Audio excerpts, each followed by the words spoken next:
Boa noite. Boa noite. Olha eu aqui. Momento. Vou entrar aqui para pegar o pai.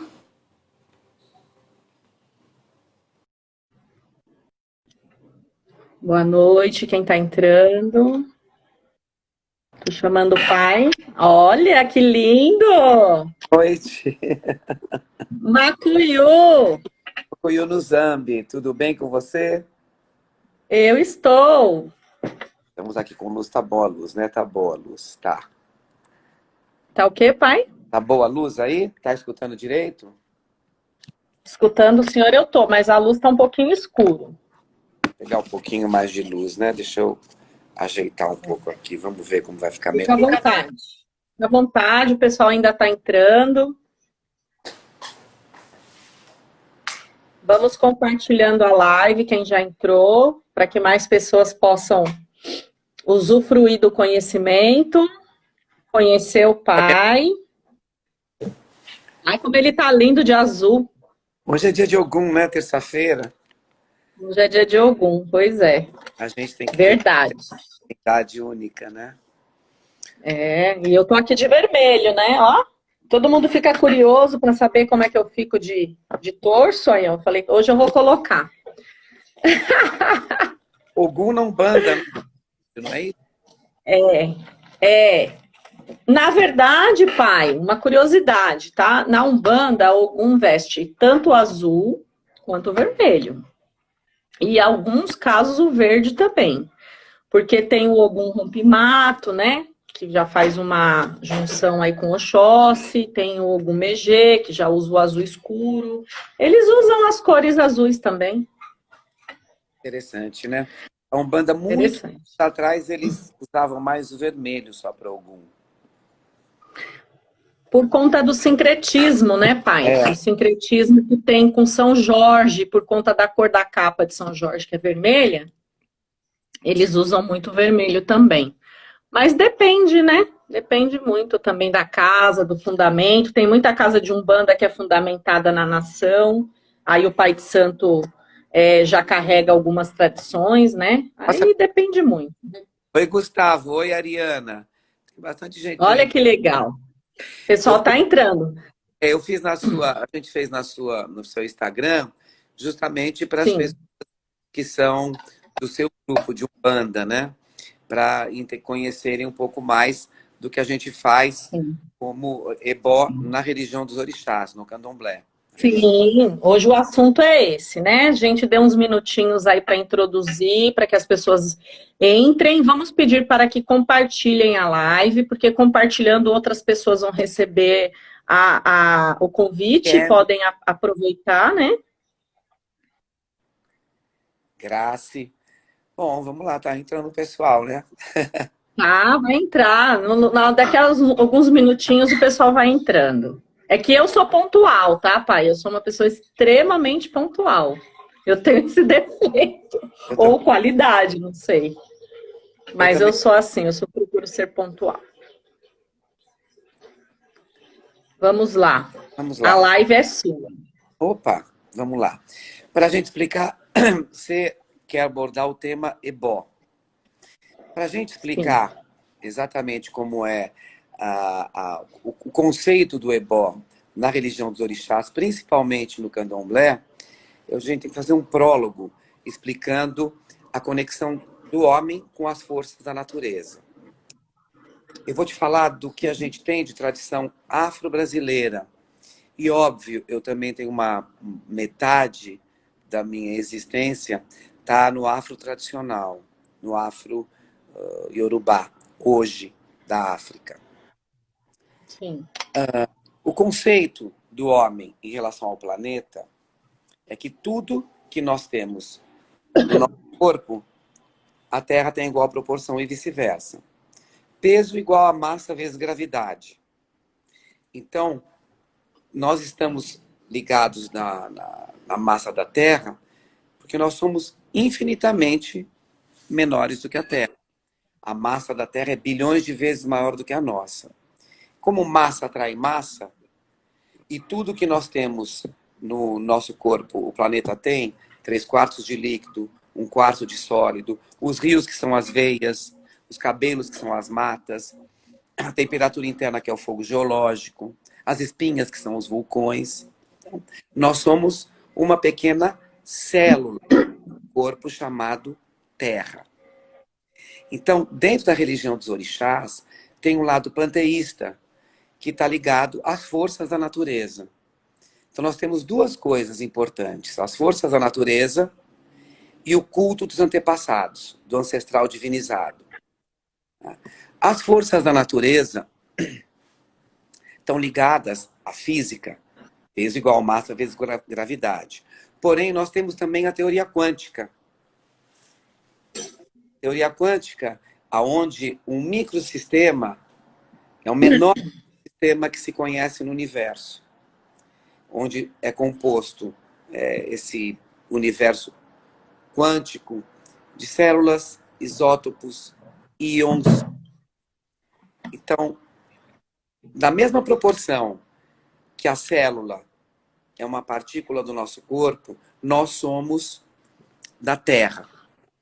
E nessa proporção, e sendo que nesse sistema quântico não existe a força da gravidade. Certo. São células pequenas. A teoria quântica, ela diz que você vibra fora e você consegue trazer para dentro a conexão com a natureza. Tem parte do que o pessoal chama de física quântica, mas é teoria quântica, que essa parte está ligada ao que nós chamamos de religião. Então, nós temos uma parte que é esse sistema de forças ligados à natureza. E a outra é o culto do antepassado divinizado. Para você entender, todas as religiões, elas têm a noção do antepassado divinizado. Por exemplo, Cristo é um antepassado divinizado. São Francisco de Assis é um antepassado divinizado. Sim. Eles foram canonizados porque após a morte deles, eles operaram algum milagre. Porém, os orixás são da época da pré-existência. E operam muito antigo, né? muito antes disso. Eles continuam operando milagres. Com essas duas, que vamos chamar de milagres. Porque tem a junção de duas forças. As forças da natureza, é que está entrando um monte de gente, entra o pessoal, manda mensagem e eu fico olhando. Não se preocupa com as mensagens, porque eu estou com o meu assistente aqui, o Douglas, o pai Douglas, ele vai respondendo, ele vai perguntando, ele vai interagindo com as pessoas enquanto a gente está aqui. Então a gente tem Para o senhor não perder o raciocínio, né, pai? força da natureza e o culto do antepassado divinizado. Na hora que você junta esses dois, aí você traz o candomblé. Sim. Que do candomblé veio da palavra candombile, que quer dizer o lugar aonde as divindades vêm para distribuir o axé. Axé que é essa força vital, essa força que movimenta o planeta, o universo. Tudo o que nós fazemos tem que ter axé. Tudo que está vivo tem axé. Sim. Então, interessante, tem a força, né, pai? Tem a força. O candomblé, ele tem o modus operandi da sociedade afro-brasileira. E, claro que se mantém nas casas tradicionais o modus operandi de quando elas vieram da África. Sim. Porque a importância da religião dos orixás é que os descendentes cultuem os antepassados. Certo. Por isso que, por exemplo, nós acabamos tendo o sincretismo do Exu com o diabo por conta dos jesuítas. Que você imagina uma senhora de idade, com seios de fora, dançando na porta do quilombo da senzala, louvando o chão, jogando água na terra para louvar o planeta, dançando ao som de um atabaque. Hoje ainda os evangélicos diriam uma coisa desse porte. Imagina há 400 anos atrás. Você olhava e falava, é o diabo. Então eles É o diabo. Com o diabo. Aonde na religião dos orixás não existe diabo, não tem esse conceito de diabo. Diabo é diabolos, vem do latim, que quer dizer desorganização. E justamente Sim, é o organizador do caos. É ele que vem organizar a nossa vida na Terra. totalmente o oposto. Totalmente o oposto. Totalmente o oposto. Ele rege Sim, a dinâmica das trocas, dos portais. É, por isso que ele está na porta de entrada e de saída. Mas não é só essa porta, que é da comunicação entre dois espaços. É dos portais dimensionais também, onde ele sim, comunica as oferendas que nós estamos fazendo, os ebós que nós estamos fazendo. Então, sim. o ebó é uma das maneiras de nós nos comunicarmos sem a linguagem verbal com as forças da natureza através dos antepassados para transformar a energia negativa em positiva que o ser humano tem. Então ele ajuda a transformar a depressão em ânimo, desânimo em amo, em ânimo, a tristeza em alegria, a Sim. carga negativa em limpeza, a solidão em acompanhamento. O Exu, ele ajuda, junto Transforma, né, pai? a transformar, para a gente minimizar as nossas questões sociais. Porque, óbvio, que nós vivemos inseridos num mundo onde tem uma série de regras. Então, Sim. a mulher é assim, o homem é assim. A gente tem uma série de imposições. Porém, se você for ver os animais quando vieram para a Terra, o leão quando veio para a Terra e a leoa, até hoje, o leão toma conta dos filhotes e a leoa caça. Não mudou. E nós mudamos. Nós mudamos, invadimos a natureza, destruímos as matas, os rios, essas cidades e perdemos muito essa comunicação que existe, que está ligada às forças da natureza, aonde os animais ainda têm, aonde algumas pessoas, por exemplo, os índios e pessoas mais ligadas com a natureza entendem essa fala. Então, o ebó é um ato transformador que tira toda a negatividade e positividade usando as forças da natureza e os elementos que tem em cima dela. Elementos de todas as regiões e esferas, raízes, folhas, as plantas inteiras, cascas de árvores, águas, areias, enfim, tudo que tem vegetais, animais, nós usamos, dependendo da necessidade do indivíduo, você vai criar o ebó dele. Uma pergunta. Então, para se fazer um ebó, nós podemos usar todos esses elementos que o senhor citou agora, né? Raízes, folhas, todos Pode, esses elementos. Certo. quando você vai para o oráculo, ele vai determinar o que aquela pessoa está carente. Porque muitas vezes Sim. a pessoa vem por imposição social buscar algo que ela acha que tem que buscar. E na hora que você vai abrir o jogo, você vê que as necessidades dela, kármicas e energéticas, muitas vezes são diferentes do que ela veio em busca. E Ah, óbvio sim. que ali você vai construir o ebó, né? Você vai fazer aquele ato litúrgico com as coisas que estão faltando, para que ela consiga desenvolver o que ela veio fazer na Terra. Para que ela não tenha que ter cortes no caminho dela, não tenha que ter interrupções nas missões, nas coisas que ela veio fazer, justamente por interferência externa. Por isso também Sim. acaba acreditando e acreditamos na encarnação, porque muitas vezes você deixa de completar algumas coisas na Terra por esses cortes externos e internos. Deixou de completar um ciclo, né? Não completa. Por medo, dor, solidão, raiva, ódio, vingança, posse, manipulação, né? Certo. Feitiço das pessoas, olho, praga, Muito, né?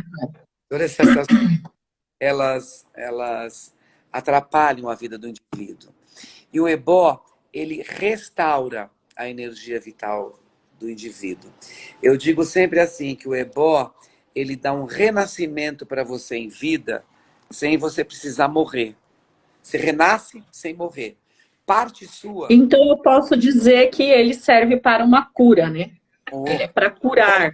É um caminho. Não só ele ajuda você energeticamente, no ânimo, na força, na proteção, na sua energia vital, como ele também ajuda a você encontrar os meios no planeta para conseguir a cura. O médico certo, o melhor tratamento, a hora certa. O ebó é tudo isso. Muitas vezes as pessoas vão atrás de um ebó achando que é um milagre.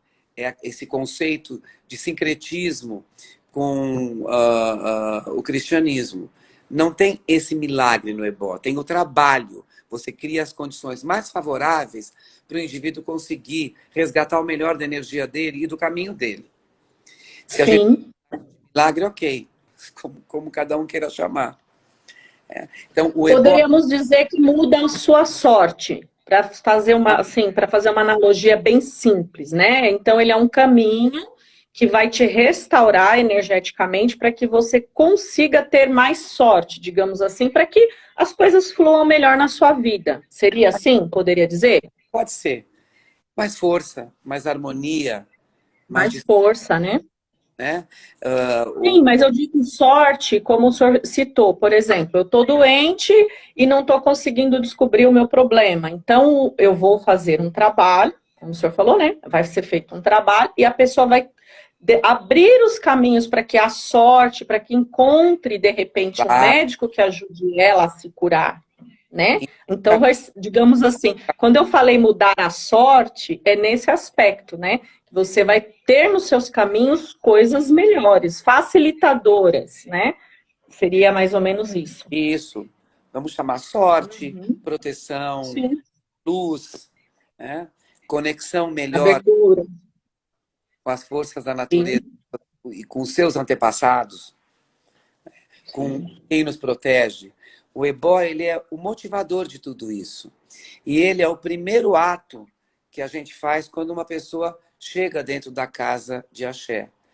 Que ele está ligado à limpeza. É como se você tomasse um banho. Você chega ali carregado, não dá para enxergar a carga da pessoa, mas é como se você chegasse com sujeira. E você toma o banho e se limpa. E você vai Ou seja, né, dos elementos, né, das folhas. É um ato contínuo, né, pai? É um ato contínuo. O ebó é um ato contínuo. Não é porque você fez uma vez, está tudo resolvido. Não, porque claro. energia é uma coisa que o tempo todo ela está em movimento, ela está em atividade, tanto as positivas quanto as negativas, né? De novo, você se relaciona com o ser humano de novo, você vai estar exposto. E você alimenta essa energia, ou você derruba essa energia sua. Você vai alimentar se você tiver em frequência com as forças da natureza. Mais positivo, mais esperançoso.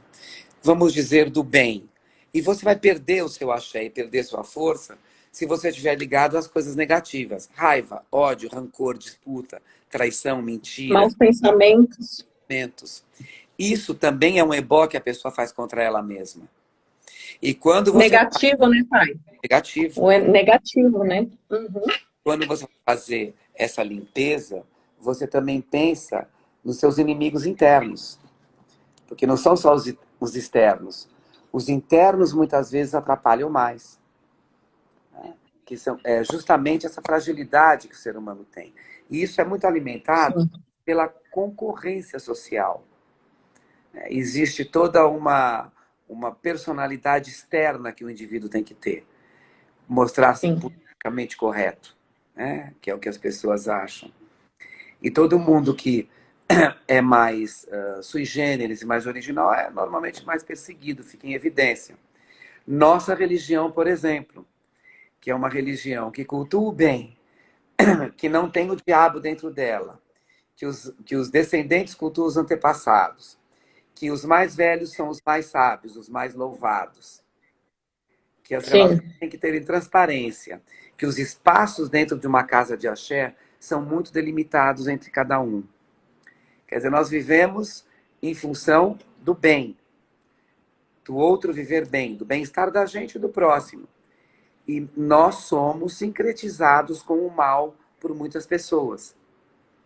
Então, são essas informações externas que atrapalham a conexão com a natureza. E isso é uma Pai, explicação. uma coisa que eu queria colocar aqui na live, para as pessoas entenderem, o senhor é do candomblé, eu sou da Umbanda, e nossas religiões, ou nossa religião, porque nós somos orixá, né? Eu costumo dizer isso, que nós somos da religião dos orixás, independente da denominação que se dê, as pessoas têm que entender que nós não fazemos o mal. Nós não cultuamos o mal, muito pelo contrário. Nós temos uma visão muito clara sobre isso, porque nós sabemos o que isso vai como eu posso dizer assim, nos prejudicar a nós mesmos, porque nós somos responsáveis pelas nossas atitudes. Então, a partir do momento que você faz mal para uma pessoa, você está sendo responsável por aquilo e você está carregando aquela responsabilidade com você, né? E o universo ele vai conspirar, né? Conforme A o lei que do, a você lei os do suas retorno, atitudes. ela é Certa, extremamente correta. certa, E outra, sim, tudo que você cria, tudo que você joga na terra, você vai receber o retorno. No momento que você louva a terra e você joga uma água no chão, e você evoca uma reza, aquilo vai para algum lugar e vai voltar para você. Do mesmo jeito que você vai pedir para Exu alguma coisa, você faz a oferenda, o Exu vai lá, vai resolver, aí ele volta e fala, e agora? Por isso que quando você cria a energia positiva, vamos chamar do bem, você vai e ele sim. volta trazendo esse bem para você. E você faz isso como um moto perpétuo, é contínuo. Agora, se você faz o mal, você criou alguma coisa negativa. Sim. Ela vai e volta, e aquele mal voltou e fala, eu sou criação tua. E agora? O que você vai fazer com isso? Exatamente, porque a responsabilidade é sua. A divindade, seja o Exu ou seja o Orixá, né, que você vai fazer aquele pedido, ele é apenas um intermediário, porque você é que está fazendo a conexão direta com aquilo que está sendo pedido, seja de bom ou seja de ruim, O né? desejo, Então a a maldade é responsabilidade é humana. sua. No momento que você Exato. vai, no momento que você está ali, que alguém vai fazer uma oferenda, você vai fazer oferenda para alguém lá na sua casa. Você vai fazer uma oferenda para Exu. E a pessoa está ajoelhada ali, é ela quem está pedindo. A Sim, responsabilidade do pedido é dela. O orixá, ele vai trazer a energia para limpar, para abrir o caminho da pessoa. Agora, o livre-arbítrio dela é quem vai direcionar essa força para ela. E se ela tiver maldade e depois usar essa energia para maldade, aquilo retorna para ela. E a maldade sempre é humana. Ela não pertence aos orixás. O Exu, sim, ele não é um ouvinte de maldade. Ele não vai resolver tomar uma atitude negativa porque o indivíduo acha que aquilo é possível de fazer. Então você fica totalitário. Olha, eu não gosto daquilo, eu vou fazer esse ebó, vou conseguir tal coisa. Você não tem o seu esforço pessoal de crescimento. E essa religião está ligada ao crescimento. As sim, etapas. O número de ebós que você faz na vida, o número de limpezas que você vai fazendo, você vai cada vez mais entrando em contato com o teu eu e com a natureza. Você vai se harmonizando mais e mais. E você refina o tipo de energia que você lida. E consegue aí ler as pessoas quando chegam perto de você. E você sabe o que você vai poder abraçar e o que você vai poder evitar. sim, Né? Por exemplo, no momento em que você vai fazer uma limpeza, você sabe que a pessoa está muito carregada e você vai usar uma folha, dependendo do que ela está sofrendo, você vai usar a folha específica para tirar aquela negatividade dela, mesmo que ela tenha provocado aquilo, mesmo que sim, ela tenha provocado internamente por sentimentos e emoções, ou tenha desejado para alguém. Você está dando oportunidade que aquele ebó, aquele ato, leve tudo embora, até a maldade que ela desejou e fez. Ela se sim. limpa, ela tem um momento. Por isso que é muito interessante, após o ebó, você fazer oferenda para o orixá. Porque você conecta a pessoa a outra força, a outra energia, que vai alimentá-la com a força daquele ebó. Para que ela resolva abrir os olhos para uma outra realidade.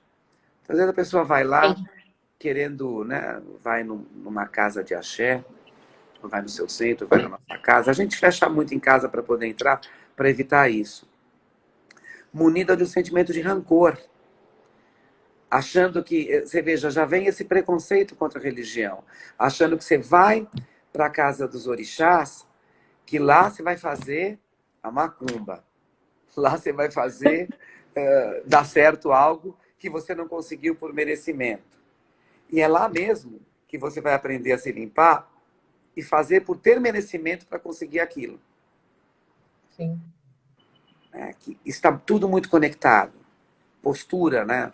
A nossa cabeça, com o nosso coração e nosso pé, para onde a gente caminha, tem que estar numa linearidade com o planeta.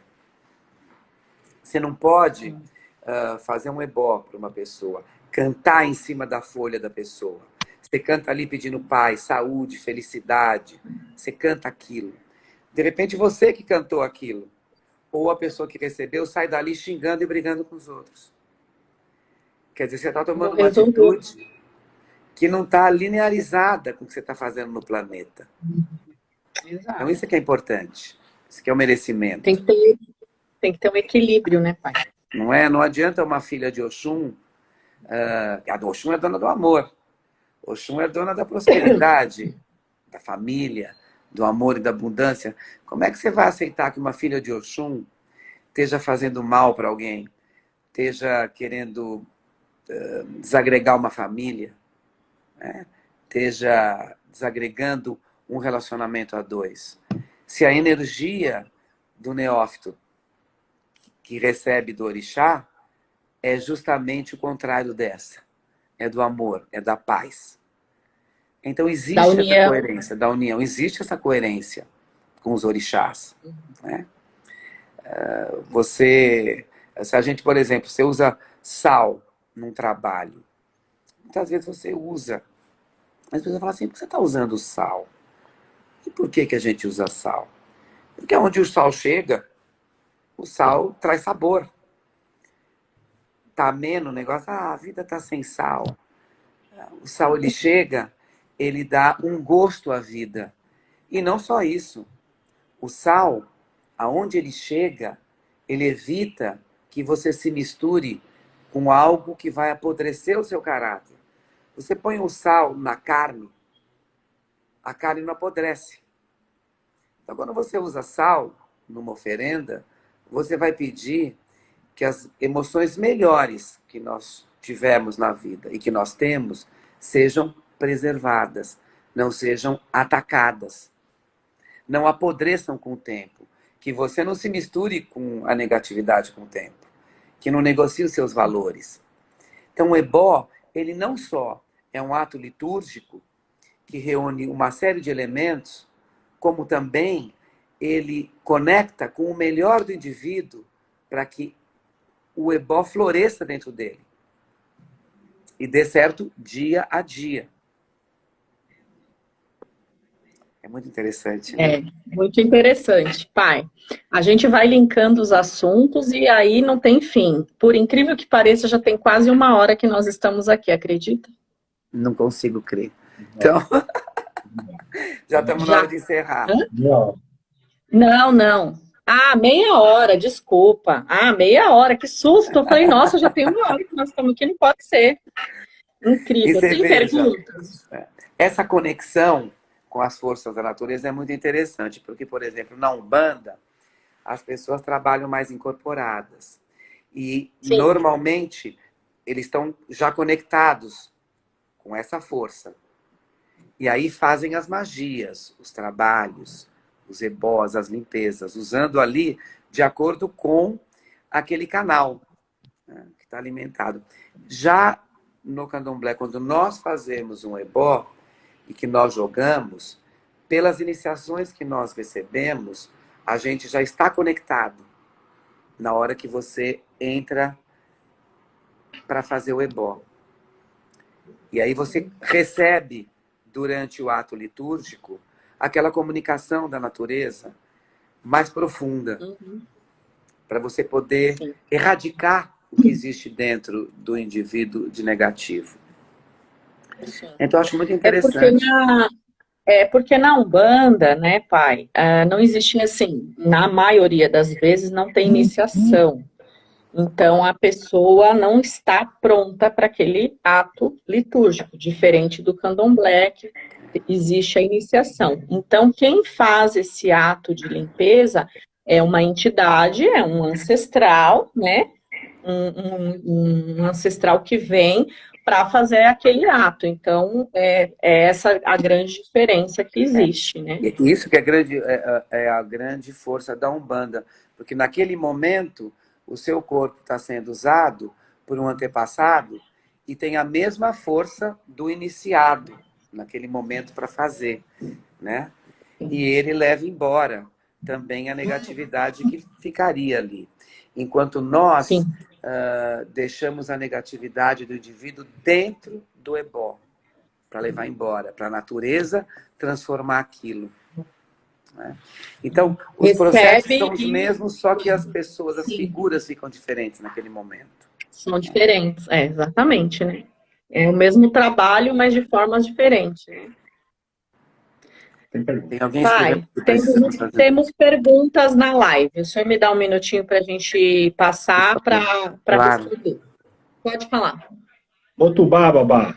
Ô, Motubá, Pai Douglas. tudo bem com você? Tudo bem. Vou fazer a pergunta, vou retransmitir a pergunta digitada. É verdade que o ebó se originou na época dos escravos, que quando fugiam e se escondiam na mata, os seus irmãos deixavam comida na estrada para que o escravo fugitivo não morresse de fome? Olha, existe essa história circulando, e há muito tempo está circulando, né? Mas o ebó existe há muito tempo, muito antes disso. O ebó é anterior. O ebó ele veio para a Terra no momento em que os orixás saíram definitivamente do planeta, saíram do corpo físico e entraram para outra dimensão, para o Orum. O ebó era o ato que se comunicava com eles. O jogo de búzios ficou justamente para isso, porque eles não estavam mais na Terra, né? Não precisava da incorporação. Então, tem a incorporação ou tem o jogo de búzio. E nesta época já, que isso é na época da pré-existência, aí sim, foi para a pessoa poder se comunicar e receber aquele orixá, ela fazia a iniciação, para o corpo dela poder estar preparado para receber a força do orixá. E, para tanto, já se faziam os ebós nessa época. Então, o ebó é muito antigo. Muito, muito, muito antigo. E não vou dizer para você que, obviamente, poderia até haver esse tipo de história, de você deixar. Até hoje em dia, muitas vezes, você deixa em uma encruzilhada um monte de comida, muitas pessoas passam, pegam e comem. Isso é uma questão do ser humano, né? Da fome mesmo. Mas não foi essa a motivação do ebó. Isto não é... Já veio com os orixás há milênios, né? Muitos anos. Sim. E tem mais alguma pergunta? Tem mais uma pergunta? Quer fazer uma pergunta? Não, eu quero fazer uma pergunta, mas aí depois eu faço. Tem mais uma pergunta, babá. Fui feita num candomblé por orixá Obá. E todos me falam que foi feito o santo errado. Ai, Jesus. Não é bem uma pergunta que eu entendi, é mais um desabafo, mas se o senhor puder só auxiliar nesse comentário... Pai, eu vou dizer, eu não acredito numa pessoa que faz santo errado. Não existe feitura errada de santo, viu? Muitas vezes, numa casa de axé, eu vou explicar um pouco. Por exemplo, eu fiz santo na década de 70. E a minha mãe de santo, na época, ela era especialista em 5 orixás. Então, ela era iniciada em 5 orixás. Então, ela fazia os orixás que ela conhecia bem. E se ela não soubesse fazer, outra pessoa ia fazer. Certo? Por isso que, antigamente no Brasil, e como é até na África hoje, e no Brasil as casas antigas faziam assim. Você é especialista, você conhece mais Oxum do que eu. Então você faz esse santo, embora seja minha filha. É o conceito de grande família, né? Então, no momento em que você vai numa casa fazer o seu orixá, o seu ori te levou até lá. A sua cabeça te levou até lá. E tem as divindades da casa, que, obviamente, naquele momento, iniciaram você naquele orixá. Mas isso não quer dizer que você não possa iniciar um outro orixá. Como nas religiões de matriz africana, você tem, dependendo da casa, vou usar uma das Sim. denominações do quê? Você tem ori, o pejuntó, o adjuntó, o odu, o quequê. Você tem o primeiro, o segundo, o terceiro santo, o carrego, né? Então, você faz várias iniciações. Você pode fazer. Desculpa perguntar, pai. Quantas iniciações o senhor tem? Ai, muitas. Não, se for contar, Nossa, se muito, for mas assim, contar, quantos ninguém vai orixás? acreditar. Ninguém vai acreditar. Todos os orixás que têm assentados no meu terreiro, e já que eu O herdei a senhor foi casa, iniciado? eu me iniciei neles. Todos. Eu sou iniciado em todos. Exu, Ogum, Oxóssi, Euá, todos. E Sim, e o divindades senhor ainda.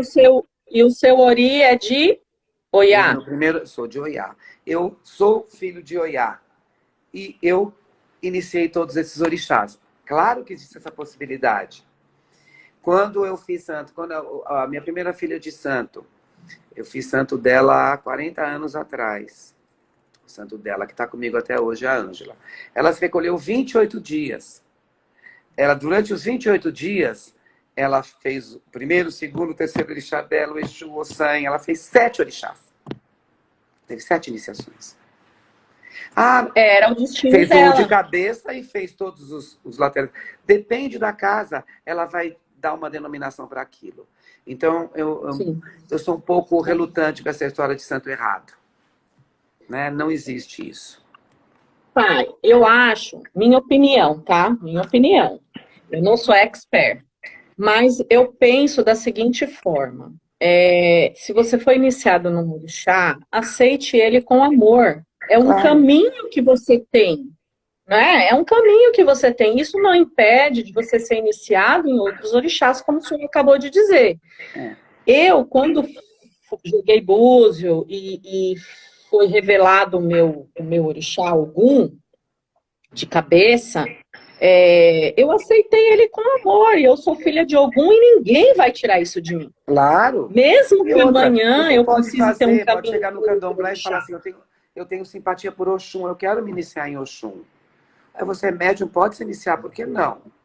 Alguém fez uma pergunta aí, com quantos anos eu me iniciei? Faz muito, viu? Eu já fiz mais de 50 anos de iniciado. Eu entrei muito cedo na religião dos orixás, eu entrei porque eu fui atropelado. E eu fiquei em coma muitos dias e sofri extrema-unção por um padre no Hospital Santa Rita. Até que foi diretor da mantenedora da FEI, a faculdade que eu entrei para fazer engenharia, justamente por causa dele. E fui desenganado. E incorporei o orixá dentro do Hospital Santa Rita. E algumas pessoas da administração eram do santo. E uma delas era a filha da mãe menininha. E elas ligaram para a Bahia que eu saí do estado de coma. E eu tinha que fazer o santo. Meu pai ateu e minha mãe extremamente católica. Foi muito complexo na época, né? Mas isso daí faz muitos anos. Eu era criança. Eu estava no ginásio, estava entrando no ginásio. Foi o orixá que salvou o senhor, não é, pai? Salvou. Quem me salvou foi Oiá. Oiá me salvou. Então, é o santo que eu tenho que dar cabeça. Muitas pessoas, durante a vida, olha, você é de Oxóssi. Oxóssi é o seu santo de frente. Oiá me salvou a vida. Eu raspei Oiá. É o meu orixá de cabeça. Oxóssi, iniciei Oxóssi também. Então o senhor é Oiá e Oxóssi, seria o E adjuntor. mais um monte de orixás. E Ogum que o senhor herdou do pai, né? Ô, GMC, puxa, que bom. Você acha que eu estou com muita vitalidade? Estou sim. O segredo é cultuar o orixá. Ele perguntou qual o segredo de tanta vitalidade. O segredo, GMC, é aquilo que você vê dentro do axé. A gente está de pé descalço, lidando com a natureza, mexendo com as folhas, com as águas, com o ar, com o fogo. A gente está conectado com o planeta. Isso E o amor, não é, E pai? o amor, né? O amor. O amor é... É, porque eu acho que cultuar orixá é amor, porque não adianta você falar assim, ai, meu Deus, eu vou ter que ser iniciado nesse santo, senão eu não ter caminho. Meu pai do céu. Tudo que você achar que orixá está te impondo por obrigação é da sua cabeça. Orixá não impõe por obrigação nada de ninguém. Pati, territorialista. Axé, para você também, Kelly. Né? Tudo que você faz por obrigação é ruim. Nenhum orixá vai te cobrar as coisas. O orixá é uma ferramenta que ajuda você na sua trajetória. Ele ajuda você a encontrar as melhores soluções, os melhores caminhos no seu destino. É uma ferramenta para o seu bem-estar. Então, é impossível você falar assim, o meu orixá está me batendo. Meu orixá está me cobrando e não vai me dar. Você pode estar em desarmonia com as suas atitudes, com o seu orixá. Você pode estar cultuando ódio, cultuando outras coisas que seu orixá não aceita. Mesmo assim, ele não vai bater em você. Ele vai te mostrar e vai sempre te levar para o caminho mais adequado, mais correto para a sua existência.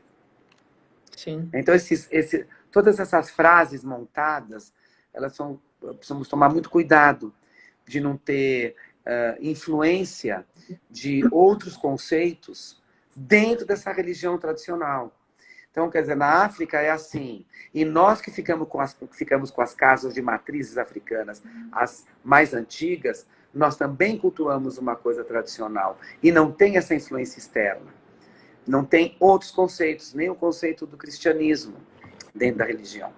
Não existe. Então, para nós não existe diabo. Então já não existe aquela história inteira de só morrer para o inferno. Nós não cultuamos, nem na Umbanda, né, pai? Nós não cultuamos o diabo. Isso é do cristianismo, é de outras religiões. Não tem nada a ver. Todas cultuam o antepassado divinizado. Isso que é interessante. Né? E você, por exemplo, como é que você vai achar que seu bisavô vai te desejar o mal? Bom, nós cultuamos o antepassado divinizado. Você vai lá, você faz um almoço em oferenda ao seu avô e chama todas as pessoas para distribuir a comida. Para, naquele momento, o espírito dele ficar mais forte e abençoar a família. Porque a gente cultua os antepassados. Essa força. Sem os antepassados, nós não estaríamos aqui. Como é que você estaria aqui se você não tivesse a sua mãe? Sem o avô, bisavô. Não é? O seu avô, seu bisavô. E nós cultuamos os antepassados, não só aqueles que são da pré-existência, os primordiais, que são os orixás, que são os detentores, os primeiros, como também os antepassados da nossa família. E como também de uma casa de candomblé. Né? Quando a gente vai cultuar, é impossível você começar uma reza sem você cultuar. Eu cultuo desde a minha bisavó de santo, eu falo o nome dela. E do meu bisavô de santo, e de todos eles na hora que você está evocando. Pedindo respeito. E que a sabedoria que eles deixaram na terra e que me transmitiram, que se faça presente naquele momento. Você louva os seus antepassados. Por isso eu acho muito assim, estranho quando uma pessoa, ela raspa santo num lugar, ela deve procurar ficar naquele lugar. A não ser que existam problemas externos maiores, morra o pai de santo, a casa se desfaça, tenham coisas muito sérias para que ela possa sair para outro local. Né? Porque ela está cultuando, ela está se associando, porque aquele orixá dela levou ela naquele local. E é muito lamentável você ver pessoas que vão ou para Umbanda, para sua casa, ou para o candomblé, elas fazem uma iniciação, entram para o quadro de energia da família, se vinculam ao antepassado divinizado, conseguem as coisas delas na terra, e aquilo começa a ter menos valor, menos valia. Isso é muito estranho, pai. Isso é muito estranho. Eu não consigo entender. As pessoas chegam muitas vezes, desculpa o termo, arrasadas, destruídas emocionalmente, fisicamente, muitas vezes, financeiramente. Começamos a trabalhar em prol daquela pessoa, ela melhora, a vida dela prospera, o trabalho, o amor, tudo começa a fluir. De repente, aquele lugar já não serve mais para ela. Pois é, Aquele irmão pisou no meu pé. não é? Ai, Isso, aquela então, irmã me olhou torto. Aquele é, outro irmão me respondeu uma palavra torta. Eu já e não isso sei mais também caminhar. é uma inexperiência em convivência, uma falta de maturidade para conviver com o outro. É falta de empatia. Muitas vezes a pessoa está num dia difícil, num dia ruim, e ela pode até olhar você diferente, mas ela está passando algum problema e precisa de você. Não precisa da sua rejeição. É isso justamente o conceito Exato. de comunidade. E é aí que eu acho que entra naquela história. O orixá é a união. A desorganização é humana, a maldade é humana, não é dos orixás. Então, Sim, se uma sem pessoa dúvida. acha que a outra está olhando ela com maldade, é porque ela não está bem energeticamente. Se eu saio na rua e acho que alguém está me olhando porque eu sou, sei lá, ou gordo, ou estou sem dente, ou estou careca, é porque eu não estou aceitando aquilo em mim. E muitas vezes a pessoa está me olhando porque ela gostou de alguma coisa. Então, as questões internas, elas regem, muitas vezes, o teu As relacionamento externas. externo.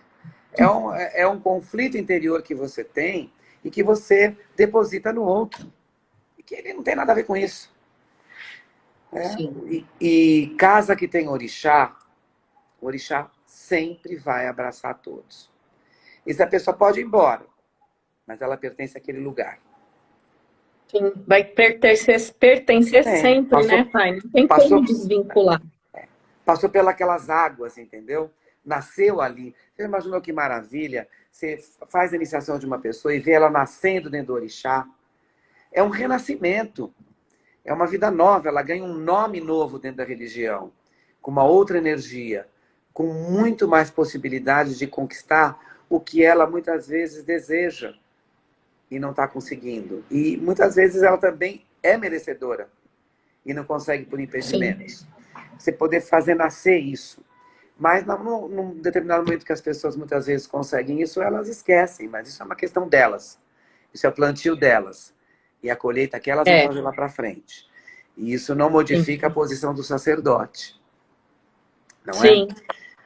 O senhor vai estar sempre no seu lugar ali para abraçar todos, né? Tem mais pergunta? Uma pergunta. É, pode falar. Babá, tem uma pergunta. Podemos unir o candomblé com o Ifá? Podemos unir o candomblé com o Olha, é Ifá. Ifá? uma questão muito interessante essa. Eu vou fazer um prólogo muito interessante. Ifá, o Ifá está inserido em toda a religião dos orixás. O Ifá está desde o jogo até muitos processos litúrgicos. No Brasil, vieram 8 milhões de africanos. Ficaram em várias regiões. Em Recife, em Pernambuco, vieram muitos babalaôs, que deixaram os seus ifás em algumas casas. O que aconteceu nas casas matrizes, em 1850, que elas foram para a África, buscaram os babalaôs e criaram o ritual da folha, que é a junção do ifá dentro da casa de candomblé, porque não existia mais a tradição oral dos babalaôs no Brasil. Então, o culto de Ifá está totalmente inserido nas casas de matrizes africanas. Agora, na África, existem os babalaôs, que estão ligados aí às Yalorixás e aos babalorixás, e cada um tem um espaço. Eles trabalham em comum acordo. Né? Um babalaô não vai iniciar uma pessoa no orixá, mas ele vai ver o ifá da pessoa, o Odu de nascimento dela. Ele vai fazer alguns ebós. E ele vai indicar para que ela faça a iniciação. Aí ela vai se iniciar com a Yalorixá ou com o Babalorixá. É que no Brasil, não só no Brasil, no mundo ocidental, as pessoas querem agregar todas as funções só para elas. Né? Querem tudo só para elas. Então, não, eu faço Ifá, aí eu faço tal coisa, aí eu faço Egungun. Olha, nas casas antigas ainda tem as pessoas que são preparadas dentro do terreiro para mexer com Egungun, as que são preparadas para mexer com as Yamins, as que estão preparadas para mexer com as folhas, que é o Losan, com a Sasan, com os rituais que nós fazemos com as folhas. Cada um tem um espaço e todos juntos fazem o corpus literário do que nós proferimos ali dentro da casa. E faz o modus operandi da casa de Candomblé. Então o Ifá está inserido em tudo. O Ifá é o jogo também. Ifá é o orixá da adivinhação. Então, Revelação. da revelação. Nós precisamos tomar muito cuidado com modismos, né? Eu fui para a África, eu tenho uma ligação com a África muito intensa, né? Conexões com a África, eu tenho uma família africana, né? E tenho uma família afrodescendente. São duas forças que eu tenho. E convivem muito bem só na dentro cor, né, do pai? espaço de axé. Oi? O senhor é branco só na cor. O senhor é africano de raiz. Olha, eu fiz aquele teste genético, né? Mas eu tenho 50% de negro. E é engraçado ter esse teste, porque minha mãe, ela é filha de antioquinos. Eles vieram da Antioquia, né? Então eles estão muito na África, né? Estão ali do lado, né? Ah, tá. Tanto que a minha avó fazia os rituais quando a gente era criança, né? Lia na cebola, lia no café. Eles fazem os rituais todos, né? Os árabes têm muito isso. Que interessante, né? Muito interessante, né? Uma cultura ancestral. Eu tenho o meu lado africano forte. Tem algumas pessoas africanas que entraram aí. Tem uma menina linda que eu carreguei ela no colo. Aí acho que será que ela está na live ainda? Linda, de Oxum. Quem? Ela chama-se Kemi. Não sei se ela tá. Ela entrou. Kemi? Eu vi que ela pôs. Kemi. Então ela dá um oi aí de novo, a gente vê. Talvez ela tenha saído. Mas tem mais perguntas? É a conexão toda com a África, entendeu? É a conexão. A África está viva. Tanto Sim. a África de ontem, que veio para o Brasil, e algumas tribos vieram inteiras, e o ritual ficou aqui, dentro das casas de Candomblé, como a África de hoje. Mas sendo a África de hoje, aquela que está lá. E, óbvio, alguns africanos que, de fato, são muito vinculados ao orixá. Porque tanto no Brasil, quanto na África, quanto no mundo inteiro, tem pessoas que não são profundas no orixá e nem têm muito conhecimento e nem são muito iniciadas. E estão praticando. Isso é do ser humano. Núbia. Tem uma pergunta? Pode falar. Carlos Cagé. Cagé, puxa, beijo para você. Babá, o Jorge o saúda e faz uma pergunta. Sabemos que a essência e o objetivo em cultuar o sagrado é um só dentro do candomblé. Mas eu gostaria que o senhor explicasse a diferença de culto e fundamento entre nações do candomblé. Culto e fundamento entre nações, a diferença. Teria que ter uma live inteira só para isso. Porque, assim, como é um culto de antepassado divinizado, ele é local. Então, você vai para uma cidade, então eles cultuam de um determinado jeito. Né? O que aconteceu com as nações no Brasil? Vou explicar rapidamente. Vieram africanos de Abeokuta, de Oxogbo, Oxogbo, a cidade de Oxum, de Oió, a cidade de Xangô, de Irê, a cidade de Ogum. Cada um era especializado naqueles orixás. Imagine todos dentro do mesmo espaço, de um quilombo ou da senzala, e todos ficaram misturados. Então, eu que sou de Oiá, fazia meu culto e ensinava para Jane, quem era de Ogum. E ela ensinava o culto de Ogum para mim. Então, o que chama-se de nação são as localidades da onde as pessoas vieram, porque vieram muitos africanos de Queto, vieram muitos Nagô que vieram de Abeokuta. Então, você chama essas etnias por conta disso. Porém, algumas divindades são mais próprias do Jeje, que é de outra região. Então, o Xumaré, Nanã, o Molu, ele não tem algumas nações. Então, passou para outras nações através dessa miscigenação do Brasil. Então, a gente tem os grupos étnicos definidos. Né? Por exemplo, eu fiz santo de cachoeira, que é muito parecido com Queto, mas queto mais tradicional. Eu paguei meus 14 anos no Nagoé Baraquê, aonde, por exemplo, você não raspava o chumaré, nem nanã, né? Algumas divindades você não via, não faz a cabeça. Você faria o outro santo.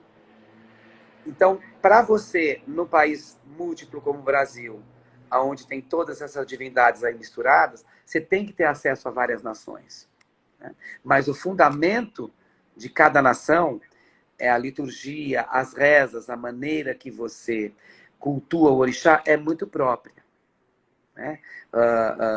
Por exemplo, na hora que você vai fazer uma iniciação de Euá, no queto, ela é de um determinado jeito. Você vai fazer no Nagô, ela é diferente. Mas é a mesma Isso não quer dizer que divindade. esteja errado, né, pai?